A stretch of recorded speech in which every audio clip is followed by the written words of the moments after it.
Olá, meu querido, olá, minha querida. Tudo bem com você? Eu espero que sim. Deixa eu me apresentar. Eu sou o professor Paulo, eu sou professor de Biologia Celular e Histologia. Bom, a gente está aqui reunido para falar um pouquinho sobre aspectos básicos dessa disciplina tão importante para você que quer aprofundar os seus estudos na temática. Tá legal? Vamos começar falando nada mais, nada menos sobre a protagonista da biologia, que é a célula. Tá? Então anota no seu caderno uma definição, um conceito, melhor dizendo, muito importante sobre célula. Tá legal? Então vamos começar falando o seguinte, ó.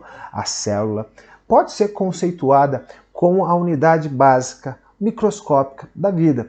Ou também podemos defini-la, conceituá-la, melhor dizendo, como a unidade funcional e estrutural de todo ser vivo, tá legal? Então aí você já percebe que a célula é a base, é o nível básico da vida. Show de bola? Bom, agora vamos raciocinar o seguinte.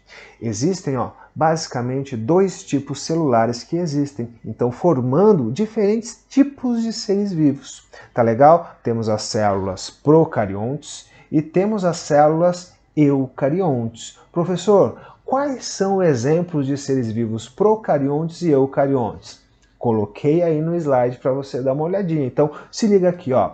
São exemplos de seres procariontes as bactérias e as arqueanas. Agora, são exemplos de seres eucariontes as células dos fungos, que eu não coloquei aí, mas os fungos são eucariontes. Temos os animais, temos os vegetais, os protozoários, as algas, todos.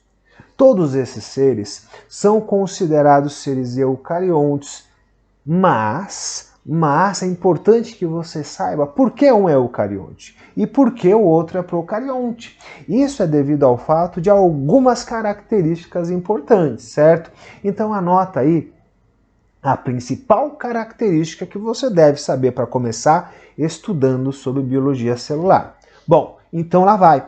A principal característica que distingue uma célula procarionte de uma célula eucarionte é o fato das células procariontes não possuírem o que a gente chama de carioteca, que é uma estrutura que envolve o que você está vendo aqui, ó. Tá vendo essa estrutura enovelada que tem um aspecto circular e é preta? Isso aqui é um material genético de uma célula procarionte. Repare que não existe nenhuma estrutura envolvendo esse material genético no interior celular. Isso significa que esse material genético nas células procariontes vai estar disperso no citoplasma. Então isso serve para que a gente fale o seguinte, ó, as células procariontes são células anucleadas, não possuem carioteca ou núcleo verdadeiro, tá legal? Então são exemplos desses seres as bactérias e as arqueanas. Vale ressaltar que todo bom e velho ser procarionte, ele vai ser unicelular, que são seres constituídos por apenas uma célula. Tá legal? Deu para compreender? Eu espero que sim, porque isso é muito importante. Agora, vamos dar uma olhadinha nas células eucariontes. Bom, professor, se as células procariontes não possuem carioteca, então é muito provavelmente então, que as células eucariontes possuem a carioteca, certo? Sim, senhor. A gente assume, então, que as células eucariontes são células portadoras de núcleo verdadeiro, são células portadoras de carioteca. Show de bola? Agora, é muito simples. Olha para as células eucariontes, olha para essa célula, procarionte, e olha para essa célula aqui, eucarionte. Você consegue verificar que uma é maior e outra é menor, certo? As células procariontes são células, via de regra, um pouquinho menores, elas têm um tamanho reduzido, são células mais simples, são células anucleadas. As células eucariontes, você observa que existem estruturas a mais quando comparada a uma célula procarionte. Células eucariontes são mais complexas, são portadoras de carioteca, elas possuem essas estruturas diferentonas aqui dentro dela que a gente chama de organelas celulares. As organelas celulares, elas possuem funções distintas, cada uma tem a sua função, mas quando elas funcionam em conjunto, elas se complementam. otimizando o metabolismo celular. Não se esqueça disso, tá legal? Bom, então aqui serve para a gente entender quais são as principais características e como podemos distinguir em linhas gerais, né, esses dois tipos de células. Agora, eu não lembro se eu falei para você, depois de tudo que a gente falou, de exemplo de seres eucariontes. Se eu não falei, então vamos colocar aqui alguns exemplos, né? Tá aí. Mas tem um ser que não tá aí, tá? Que é os funguinhos. Os funguinhos, você sabia que eles são seres eucariontes? Pois bem, os fungos são seres eucariontes. Exemplo também de seres eucariontes. Temos os animais, temos os vegetais, temos os protistas. Na verdade, melhor para você entender, os protistas são os protozoários, tá? E temos também as algas. Ó, mas eu quero que você também entenda o seguinte, tá? Que os eucariontes, em alguns casos, também são formados por seres unicelulares. Exemplo de eucariontes unicelulares. Nós temos aqui os fungos. Os fungos eles podem ser unicelulares como as leveduras, embora eucariontes, e nós temos também as algas, tá? As algas também podem ser unicelulares, assim como os protozoários também. Então, ó, fungos, algas e protozoários são exemplos de seres eucariontes que podem ser unicelulares, mas alguns fungos também podem ser pluricelulares. Algumas algas também podem ser pluricelulares. Então, os seres eucariontes podem ser uma coisa ou outra, podem ser uni ou pluricelulares. Tá legal? Então espero que esse panorama geral sirva para que você entenda, em linhas gerais, como que a gente pode distinguir um tipo celular do outro, certo?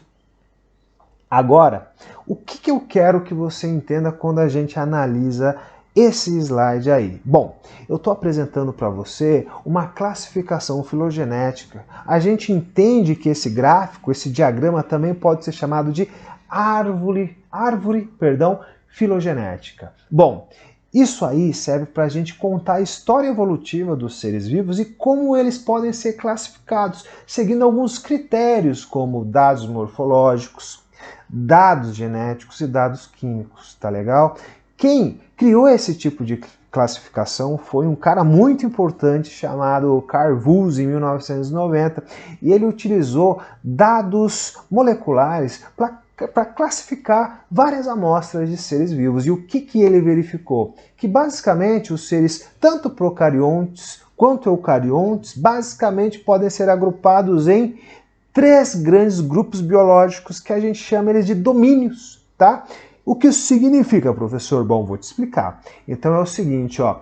Esse sistema que você está vendo aí, ó, o sistema dos 3 domínios, ele serve para demonstrar que, com base, por exemplo, em dados morfológicos, genéticos e químicos, os seres procariontes e eucariontes, ou eles podem estar inseridos em um grande domínio chamado de domínio bactéria, eles também podem estar inseridos em um grande domínio chamado domínio das arqueas, ou eles também podem estar inseridos em um grande domínio chamado domínio eucária. Sendo que no domínio das bactérias encontram-se seres procariontes portadores constituídos por peptidoglicano na sua parede celular. O peptidoglicano é um polissacarídeo que só bactérias verdadeiras possuem, certo? Bom, existem também seres procariontes que podem estar inseridos dentro do domínio das arqueas. Esses seres procariontes, a diferença quando a gente vê em termos químicos e estruturais é que as arqueanas, diferentemente das bactérias, não possuem peptidoglicano. São as tais das extremófilas que eu falei para você logo no slide anterior. Tá legal? Bom, agora é o seguinte, os seres eucariontes, eles estão todos aqui nesse domínio eucária. Podem ser podem ser pluricelulares, valendo ressaltar que esses caras possuem dentro das suas células organelas. Alguns podem possuir parede celular. Eu coloquei na apostila de você, na sua apostila, né, uma informação muito importante com relação a essa estrutura, que é a parede celular. Eu quero destacar para você lá o que é o seguinte, meu querido, minha querida, parede celular quem possui são os fungos, são as algas e são as plantinhas. Plantinhas e algas possuem como constituinte da sua parede celular a celulose. Os funguinhos Como constituinte principal da sua parede celular, nós temos a quitina, que é o mesmo polissacarídeo encontrado onde? No exoesqueleto dos insetos, para você ter uma noção. Que interessante, não é mesmo? Bom, isso aí serve para você ter uma noção de como os seres vivos, né, tanto procariontes quanto eucariontes, podem ser agrupados, levando em conta, inclusive, a sua trajetória evolucionária. Show de bola?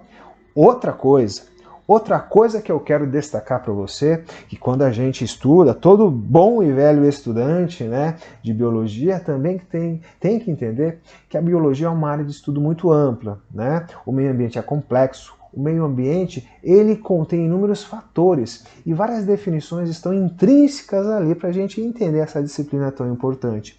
Então, qual que é o seguinte? Vamos entender a biologia como uma área de estudo onde a gente tem que dividir ela em partes para que a gente possa compreender melhor os fenômenos que ocorrem nessas partes, para depois tentar ter uma análise global desse fenômeno e compreender efetivamente como o meio ambiente vai funcionar, certo?